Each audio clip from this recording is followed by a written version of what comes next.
আবার শোকের ছায়া বিনোদনের জগতে। চলে গেলেন সবার প্রিয় সঙ্গীত শিল্পী। ৭২ বছর বয়সে দীর্ঘ রোগভোগের পরে চলে গেলেন গজল সঙ্গীতে প্রবাদ প্রতিম ব্যক্তিত্ব পঙ্কজ উদাস। তার সঙ্গীত জীবনের বিস্তার ৪ দশকের বেশি সময়। এদিন মুম্বাইয়ের এক বেসরকারি হসপিটালে বেলা ১১টা নাগাদ মৃত্যু হয় তার। পারিবারিক তরফে আনুষ্ঠানিকভাবে পঙ্কজ উদাসের মৃত্যু সংবাদ জানানো হয়েছে।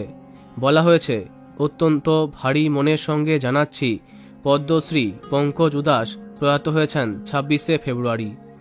দীর্ঘদিন ধরেই তিনি অসুস্থ ছিলেন। গায়কের কন্যা নায়াব উদাস ইনস্টাগ্রামে বাবার মৃত্যু সংবাদ শেয়ার করেছেন। সঙ্গীত জগতে তার অবদানের জন্য অজস্র সম্মান ও পুরস্কার তিনি পেয়েছেন। ২০০৬-এ ভারত সরকারের তরফে চতুর্থ সর্বোচ্চ নাগরিক পুরস্কার পদ্মশ্রী সম্মানে তাকে ভূষিত করা হয়। পঙ্কজ উদাসের মৃত্যুতে শোকের ছায়া সঙ্গীতের দুনিয়ায়।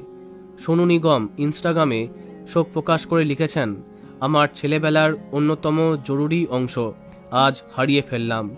পঙ্কজ উদাসজি, আপনাকে খুব মিস করব। আমার হৃদয় কাঁদছে। পাশে থাকার জন্য ধন্যবাদ।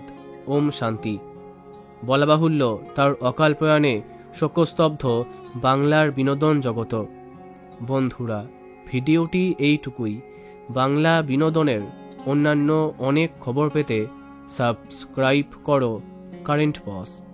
ধন্যবাদ।